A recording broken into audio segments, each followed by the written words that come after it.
Hello students, good evening to all of you. Students sequence and series का मैंने पहला lecture मैं upload कर चुका हूँ, ठीक है। और मैं उम्मीद करता हूँ कि आप लोग पहला लेक्चर अच्छे से पढ़ चुके होंगे। पहले लेक्चर में मैंने अर्थमेटिक प्रोग्रेशन को इंट्रोड्यूस किया था, ठीक है। सबसे पहले मैंने इस चैप्टर का इंट्रोडक्शन दिया था, उसके बाद मैंने अर्थमेटिक प्रोग्रेशन का इंट्रोडक्शन दिया था, फिर मैं 3 बेसिक क्वेश्चन दिया था मैंने, जिसको कहा था कि इसको रिजल्ट के फॉर्म में याद रखना है, ठीक है। सबसे पहले उसको सॉल्व करना था, फिर उसको रिजल्ट के फॉर्म में याद रखना था। समझ में आ रहा है? तो देखिए आज हम बात करते हैं, तो वो जो सबसे पहला क्वेश्चन था सब हम डील कर लेते हैं। सबसे पहला था find the sum of first n natural numbers. Find the sum of first n natural numbers. तो देखिए पहले n नेचुरल नंबर्स क्या हो जाएंगे, 1 2 3 4 से लेकर के n तक हो जाएंगे।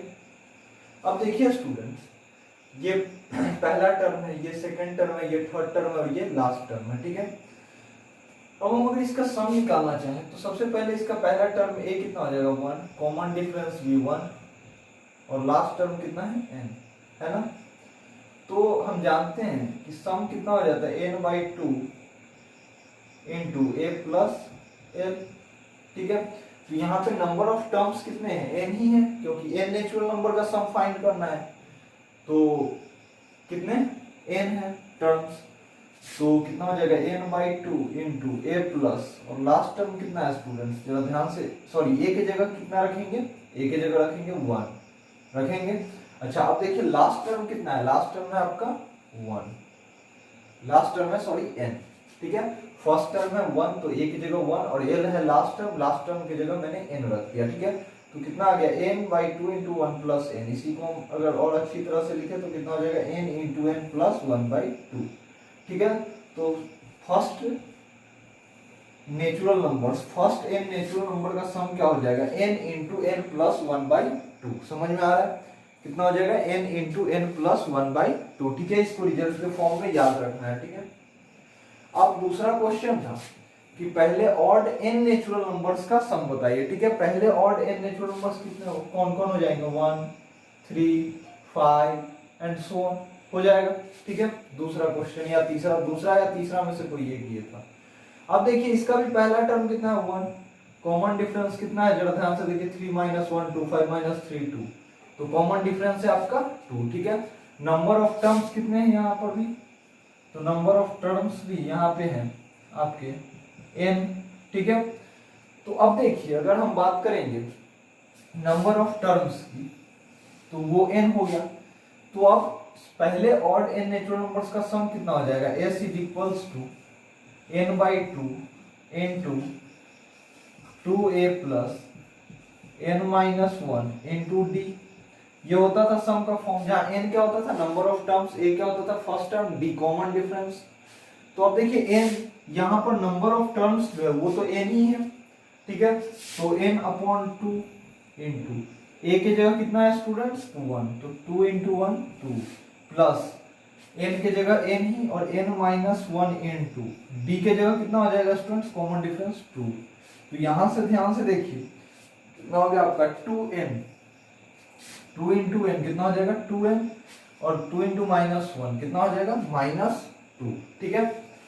तो 2 और -2 तो कैंसिल हो जाएगा, जरा ध्यान से देखिए, तो 2 और -2 तो कैंसिल हो जाएगा, तो बचेगा क्या अंदर में बचेगा आपका 2n, और बाहर कितना है n/2, तो 2n इंटू n/2, 2 कैंसिल, कितना आ गया n²। तो देखिए पहले ऑड n नेचुरल नंबर का सम कितना हो जाएगा, पहले n ऑड नेचुरल नंबर का सम कितना हो जाएगा n², ठीक है। पहले 7 ऑड नेचुरल नंबर का सम सिंपली 7 का स्क्वायर बोल देंगे। समझ में आ रहा है? इसी तरह किसी भी पहले कितने भी 10 20 25 30 ऑड नेचुरल नंबर का सम पूछे तो डायरेक्टली उसका स्क्वायर कर देना है, ठीक है। तो अब इसी तरह से तीसरा जो हमारा क्वेश्चन था वो क्या था कि पहले n इवन नंबर्स का सम, ठीक है। पहले n इवन नंबर्स का सम, ठीक है। इन दोनों को नोट कीजिए अगर आप नोट करना चाहते हैं, फिर हम आगे बढ़ेंगे। मैं अब इसी बिहाफ पे आप पहले n इवन नंबर्स का सम भी निकाल सकते हैं। जिन लोगों से नहीं हुआ है उन लोगों के लिए मैं बता रहा हूँ, ऐसे मैं उम्मीद करके चल रहा हूँ कि मैक्सिमम लोग ये सब कर चुके होंगे, ठीक है, और रिजल्ट्स को याद भी रख चुके होंगे, ठीक है। इसको नोट कीजिए।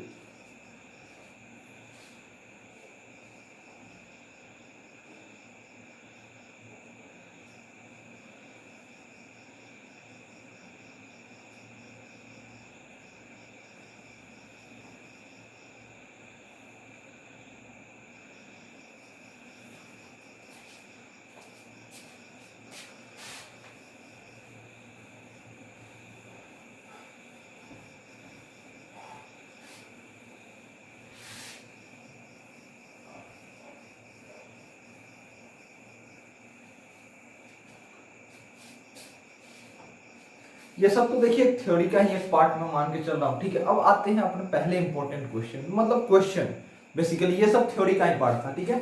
अब हम अपने पहले क्वेश्चन पे आते हैं, ठीक है। पहला जो क्वेश्चन है हमारा वो है find the sum of find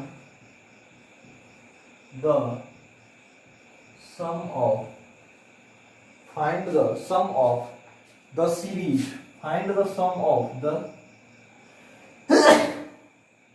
find the sum of the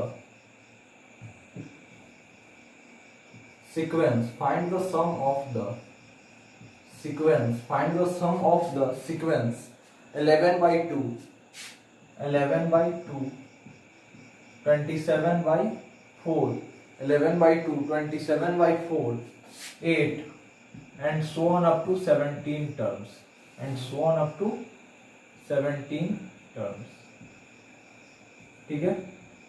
एक क्वेश्चन है जिसको आप लोग स्क्रीन को पॉज करके ट्राई कीजिए जल्दी से, ठीक है।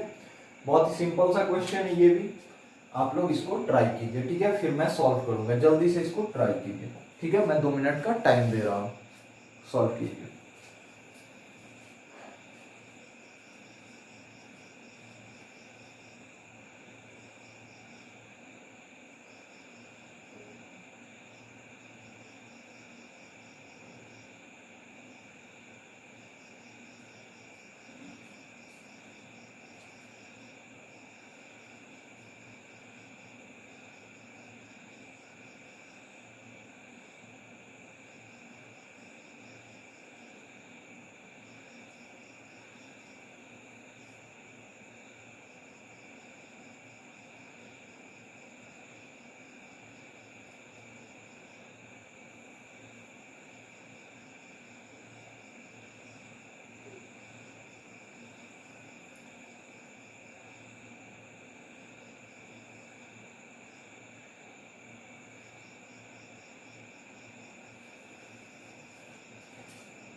चलिए तो स्टूडेंट्स, मैं उम्मीद करता हूं कि आप में से बहुत लोगों से ये क्वेश्चन बना होगा, ठीक है। अब देखिए इस क्वेश्चन को कैसे सॉल्व करेंगे। जिन लोगों से नहीं बना है वो ध्यान से देखेंगे। जरा ध्यान से देखिए, जो सीक्वेंस है ये क्या दिए हुए, सीक्वेंस क्या दिए हुए। सीक्वेंस का पहला टर्म है 11/2, सेकेंड क्या है 24/4, थर्ड टर्म क्या है 8, और इसी तरह से ये कितने टर्म्स वाला सीक्वेंस है 17 टर्म्स वाला। यानी कि इस सीक्वेंस में टोटल कितने टर्म है 17 टर्म है। इस सीक्वेंस में टोटल कितने टर्म है 17 टर्म, ठीक है। तो नंबर ऑफ टर्म, सबसे पहले हम लिखते हैं कि नंबर ऑफ टर्म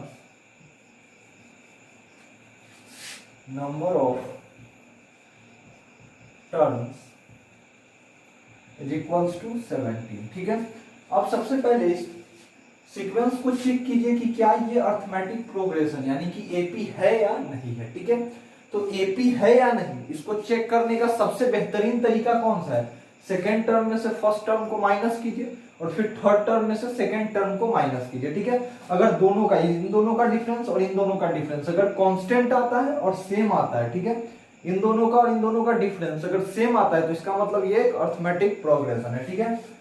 तो 27/4 माइनस 11/2 कितना हो जाएगा स्टूडेंट्स, तो 27/4 माइनस 22/4 यानी कि डेट इज इक्वल्स टू कितना 5/4, ठीक है। अब इन दोनों को घटाइए यानी कि 8 माइनस 27/4 कितना हो जाएगा, 8 माइनस 27/4 अगेन आपका हो जाएगा 5/4। तो जरा ध्यान से देखिए कि इन दोनों का डिफरेंस और इन दोनों का डिफरेंस सेम आ रहा है, इसका मतलब ये एक अर्थमेटिक प्रोग्रेशन है, ठीक है। अब अर्थमेटिक प्रोग्रेशन है, ठीक है, और हर एक टर्म का, हर एक दो कंजुगेटिव टर्म्स का जो डिफरेंस है वो 5/4 है, यानी कि कॉमन डिफरेंस डी जो है कितना है, डी का वैल्यू कितना है 5/4, ठीक है। तो एक एपी है जिसका नंबर ऑफ टर्म्स यानी कि एन का वैल्यू हमें पता चल गया 17, डी का वैल्यू पता चल गया 5/4 और पहला टर्म कितना है ए 11/2, ए का वैल्यू कितना है 11/2, ठीक है।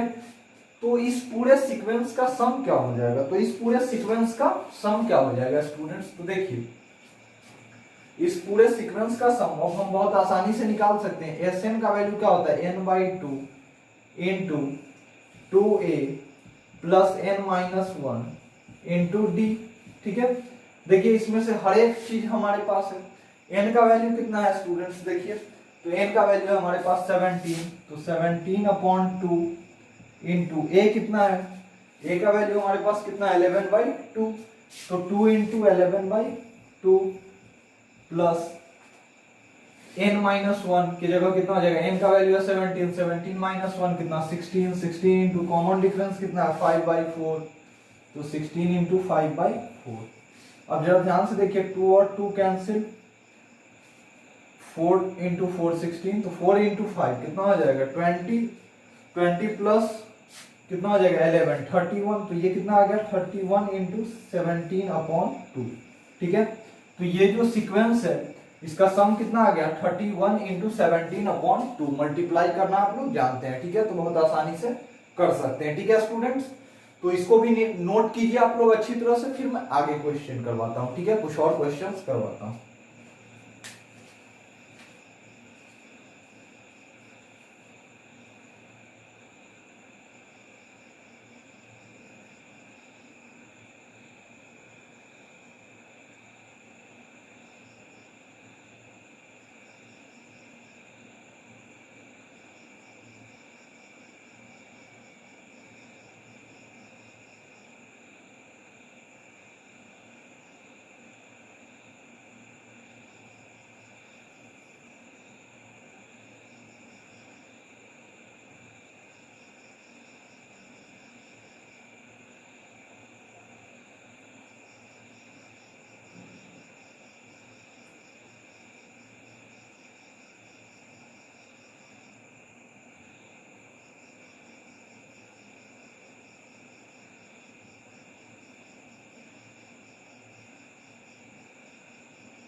तो अब स्टूडेंट्स मैं इसको रफ कर रहा हूं और अगले क्वेश्चन पे मूव करता हूं। ठीक है, मेरे समझ से आप लोगों ने इसको नोट कर लिया होगा।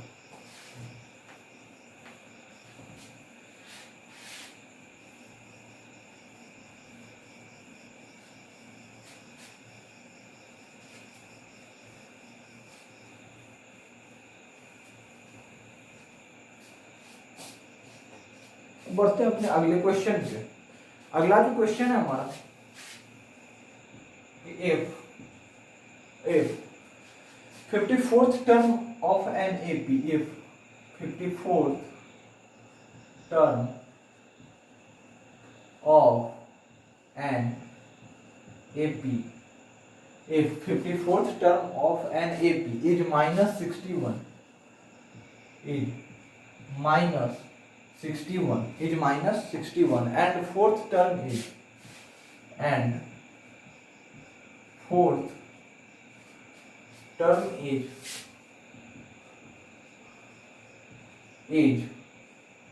64 and fourth term is 64. Find its 23rd term. Find its 23rd term. ठीक है, क्या है स्टूडेंट्स, क्या कह रहा है, if 54th term of an AP is -61 and fourth term is 64, then find its 23rd term. ठीक है, आप लोग इसको इस क्वेश्चन को लिखिए और ट्राई कीजिए। ठीक है, सिंपल सा क्वेश्चन है, इस तरह का क्वेश्चन आपने क्लास 10th में भी देखा होगा, इसलिए मैं आप लोगों को टाइम दे रहा हूं कि इसको बनाइए। ठीक है, फिर मैं इसको डिस्कस करता हूं। ठीक है,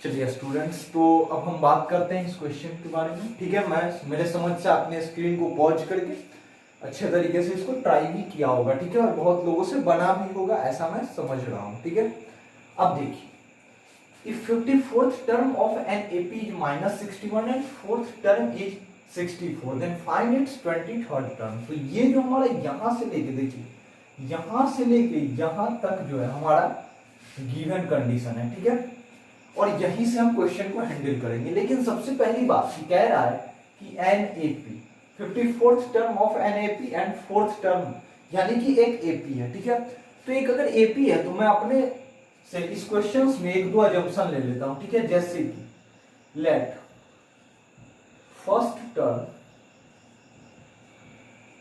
is equals to a and common difference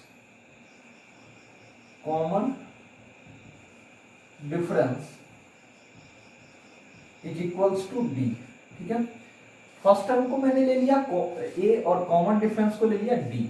अच्छा, आप बताइए कि अगर किसी एपी का पहला टर्म ए है, ठीक है, और कॉमन डिफरेंस डी है, तो उसका nth टर्म क्या होता था? a plus n minus one into d. उसी तरह इसका 54th टर्म क्या हो जाएगा? a plus 54 minus one into d, 54 minus one into d, that is a plus 53d, a plus 53d। और इसका वैल्यू क्या दिए हुए हैं? इसका वैल्यू दिए हुए माइनस 61। ठीक है, अब इसी तरह से फोर्थ टर्म का वैल्यू क्या दिया हुआ है? 64। तो फोर्थ टर्म को हम क्या लिखेंगे? a प्लस nth टर्म को क्या लिखते हैं? a plus n minus one into d. तो उसी तरह फोर्थ टर्म को क्या लिखेंगे? a plus 4 minus one into d, that is a plus 3d। और इसका वैल्यू क्या है? तो इसका वैल्यू है आपके पास 64। ठीक है, अब बताना है इसका 23rd टर्म, इसका 23rd टर्म बताना है। ठीक है, तो सबसे पहली बात कि 23rd टर्म बताने के लिए हमारे पास क्या क्या चीजें चाहिए? पहला टर्म मिल जाए और कॉमन डिफरेंस। हमारे पास अगर a और d का वैल्यू मिल जाए तो हम 23rd टर्म नहीं बता सकते हैं, बहुत आसानी से बता सकते हैं।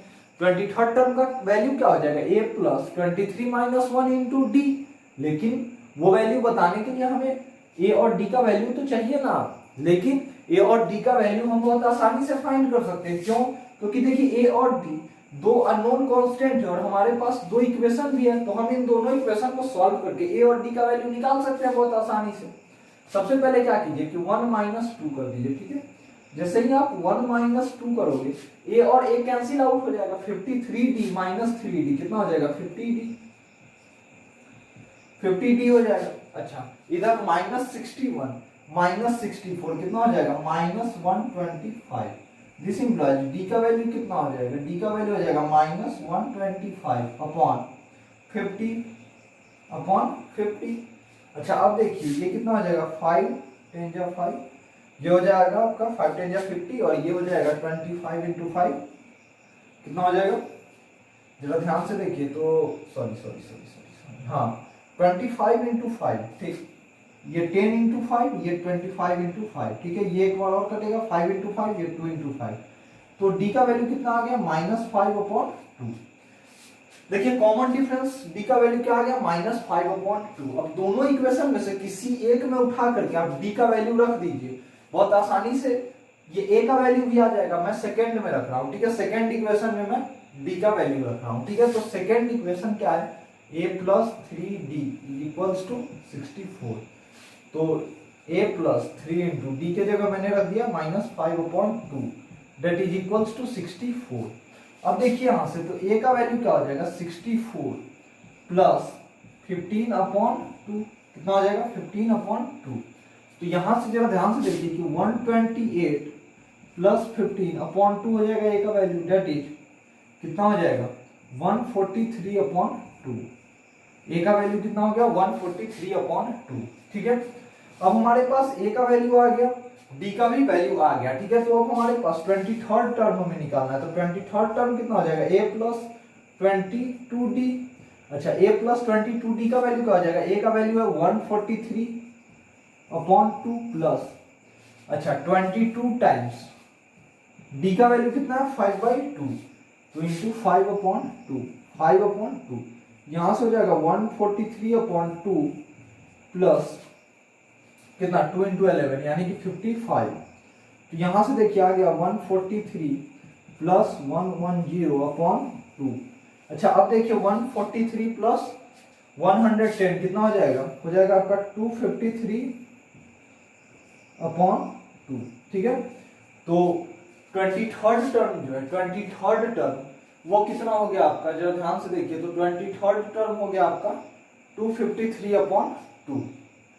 सॉरी ये एक यहाँ पे मिस्टेक हो गया स्टूडेंट्स, कैलकुलेशन एरर। जरा ध्यान से देखिए तो डी का वैल्यू जो है हमारा कितना आया था?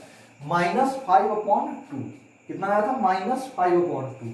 तो यहाँ हम -5/2 की जगह 5/2 मैंने रख दिया था। ठीक है, तो -5 यहाँ हो जाएगा आपका माइनस होगा।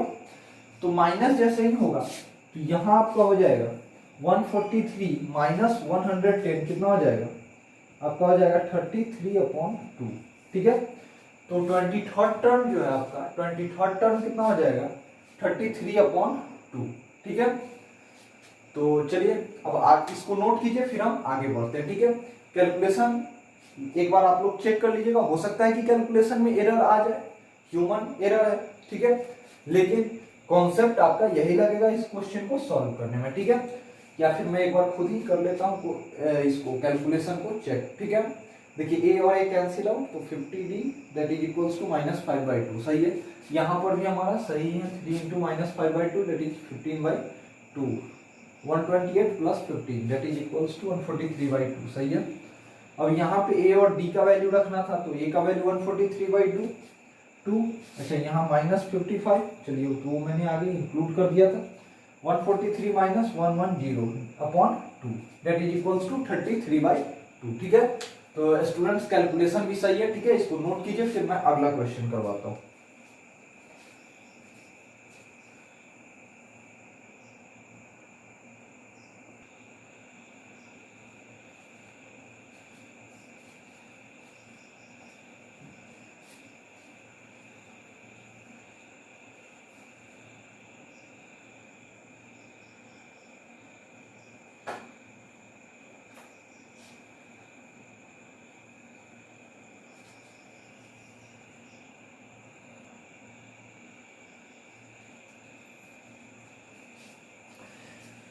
अब देखिए अगले क्वेश्चन पे आते हैं। ठीक है, अगला क्वेश्चन जो है हमारा उसमें कह रहा है in an AP first term is 5 and last term is 45। ठीक है, and sum of the terms is 400, then find number of terms and common difference. ठीक है, एक अरिथमेटिक प्रोग्रेशन है। ठीक है, जिसका फर्स्ट टर्म दे दिया, लास्ट टर्म दे दिया। ठीक है, उन सारे का उस एपी में जितने भी टर्म है उन सारे टर्म्स का सम भी दे दिया है। ठीक है, लेकिन हमारे पास नहीं है गिवन क्या क्या? नंबर ऑफ टर्म्स और कॉमन डिफरेंस। ठीक है, और ये दोनों हमें निकालना है। ठीक है, एक एपी में क्या दे दिया? First term last term, first term last term, और क्या क्या दे दिया?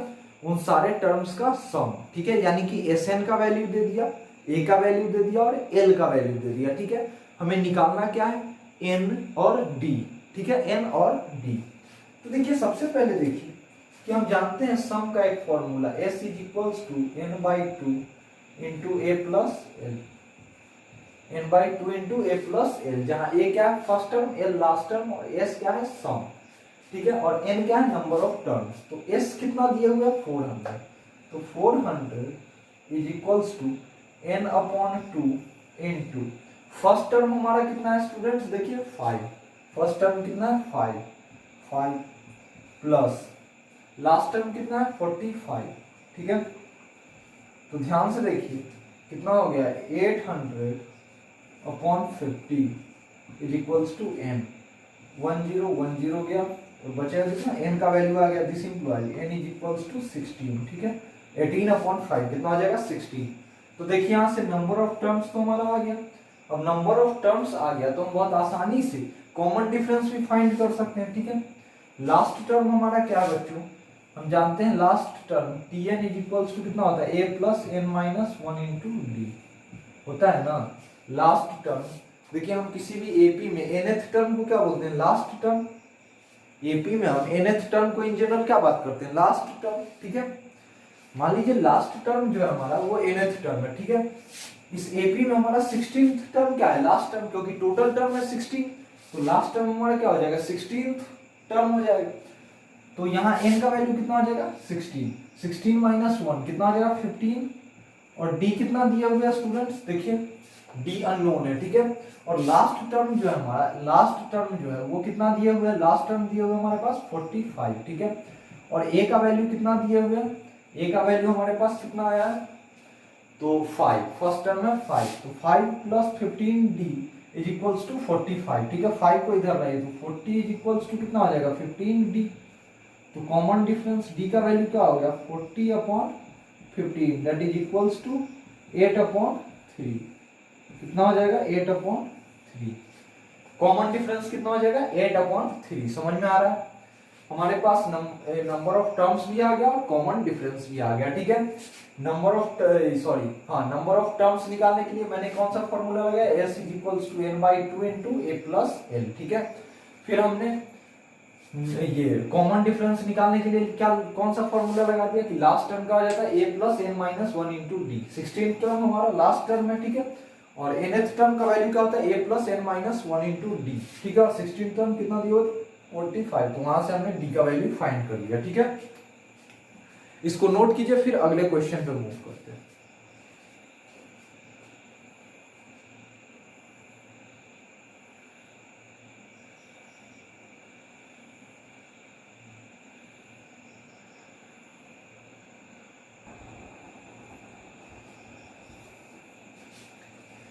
स्टूडेंट्स अब हम आते हैं अपने अगले क्वेश्चन पे, ठीक है, और बात करते हैं इस क्वेश्चन के बारे में। देखिए क्वेश्चन क्या कह रहा है कि if the nth term of an AP is 3n minus 1 then find the sum of the first p term of this series, ठीक है। देखिए सिर्फ nth टर्म दे दिया है और पहले p टर्म का, पहले इस सीरीज का पहले p टर्म का सम पूछ रहा है, ठीक है। आप लोग क्वेश्चन को देख के थोड़ा सा परेशान हो जाएंगे, क्यों परेशान हो जाएंगे, क्योंकि आप लोगों के मन में होगा कि दिया एक इंफॉर्मेशन है, सिर्फ एक इंफॉर्मेशन दिया है और हमसे पूरे पी टर्म का सीरीज पूछ रहा है, ठीक है। लेकिन स्टूडेंट्स ये सिर्फ एक इंफॉर्मेशन नहीं है, इस एक इंफॉर्मेशन के अंदर बहुत सारे इंफॉर्मेशन छुपे हुए हैं, ठीक है। हमें चाहिए क्या क्या, अगर हमारे पास first term, second term, third term सारे टर्म आ जाए तो हम फर्स्ट टर्म कॉमन डिफरेंस निकाल सकते हैं बहुत आसानी से, ठीक है। तो देखिए nth टर्म कितना है, nth टर्म जरा ध्यान से देखिए, nth term is equals to 3n minus 1, तो फर्स्ट टर्म क्या हो जाएगा, जरा ध्यान से देखिए फर्स्ट टर्म क्या हो जाएगा, nth टर्म 3n minus 1, तो फर्स्ट टर्म हो जाएगा 3 into 1 minus 1 that is equals to 2। इसी तरह सेकेंड टर्म कितना हो जाएगा, सेकेंड टर्म हो जाएगा आपका 3 into 2 minus 1 that is equals to 5। इसी तरह थर्ड टर्म क्या हो जाएगा 3 into 3 minus 1, 3 into 3 minus 1 that is equals to 8 हो जाएगा, और इसी तरह से चलता जाएगा। अब देखिए हमारे पास पहला टर्म a का वैल्यू कितना हो जाएगा, a का वैल्यू 2, अब कॉमन डिफरेंस कितना हो जाएगा 5 minus 2, 8 minus 5 कितना हो रहा है 3, तो कॉमन डिफरेंस यहां से आ गया हमारे पास 3। अब क्या कह रहा है कि पहले p टर्म का, ये जो सीरीज है ना इसमें पहले p टर्म का सम निकालिए, ठीक है। nth टर्म 3n minus 1 दिया था, ठीक है, वहां से हमने first term, second term, third term सबको आइडेंटिफाई कर लिया और उन सब की मदद से मैंने कॉमन डिफरेंस को भी आइडेंटिफाई कर लिया। अब क्या पूछ रहा है कि पहले p टर्म का सम, अच्छा पहले n टर्म का सम क्या होता है, sn is equals to n/2 into 2a plus n minus 1 into d, ऐसा होता है, जहां a है first term, d common difference और n नंबर ऑफ टर्म। तो पहले n टर्म का सम क्या होता था, n/2 से शुरू होता था, तो इसी तरह पहले p टर्म का sp का वैल्यू क्या हो जाएगा p/2 into 2 और a के जगह कितना है 2, तो 2 into 2 प्लस n के जगह p रखेंगे तो p-1 into d का वैल्यू 3। तो पहले p टर्म का सम हमारे पास आ गया, कितना आ गया जरा ध्यान से देखिए, 2 into 2 4, 4 minus 3 1, तो 3p plus 1, 3p plus 1 into p upon 2 आ गया।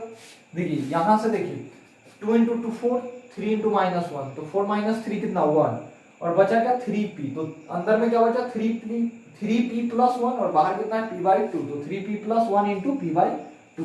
पहले p टर्म का सम आपके पास आ चुका है, ठीक है, यही हमसे पूछ रहा था, ठीक है। इसको नोट कीजिए, फिर अगले क्वेश्चन पे मूव करते हैं।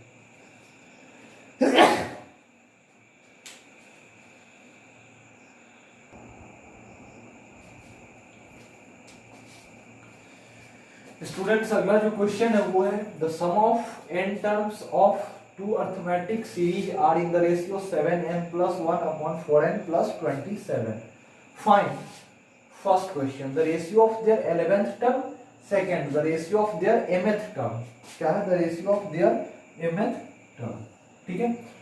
ये क्वेश्चन थोड़ा सा मुझे बेहतर लगता है और क्वेश्चंस के मुकाबले, ठीक है, इसलिए इस क्वेश्चन को मैं होमवर्क रहने देता हूं कि आप लोग इसको एक बार बेहतर तरीके से ट्राई करेंगे, फिर इसको हम अगले क्लास में डिस्कस करेंगे, ठीक है, इसको हम अगले क्लास में डिस्कस करेंगे, ठीक है। तो इसलिए इस क्वेश्चन को आप अटेम्प्ट करेंगे, ठीक है। तब तक के लिए हम आपसे विदा लेते हैं, फिर हम बात करेंगे अगले लेक्चर में, मिलेंगे आपसे, ठीक है, इससे आगे बात करेंगे। Thank you very much.